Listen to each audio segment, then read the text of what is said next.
আসসালামু আলাইকুম। নবীনগর সংবাদ যে পাঠকের হাতে তুলে দিই, এটা হলো সংবাদপত্রের প্রথম। আজ থেকে 58 বছর আগে এখান থেকে যাত্রা শুরু হয়েছিল নবীনগরের সবার কাছে সংবাদ পরিবেশন বা সংবাদ পাঠকের হাতে পৌঁছায় দেওয়ার জন্য এটি একমাত্র মাধ্যম ছিল সংবাদপত্র। এটা ছিল স্বত্বাধিকারী জনাব লোকমান হেকিম চৌধুরী।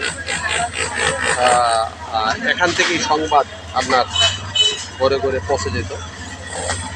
আজ থেকে 58 বছর আগে সংবাদ সবার ঘরে ঘরে পৌঁছে যেত একমাত্র। এটা হলো লঞ্চঘাটের ঠিক ডান দিকে, এটা সংবাদ পাঠকের হাতে পৌঁছে যেত। আমরা আছি বিকাশের গ্যাসা, এই নবীনগর উপজেলা। এটাই একমাত্র মাধ্যম যার সবার কাছে সংবাদ পৌঁছে দিই। দেখতে পাচ্ছেন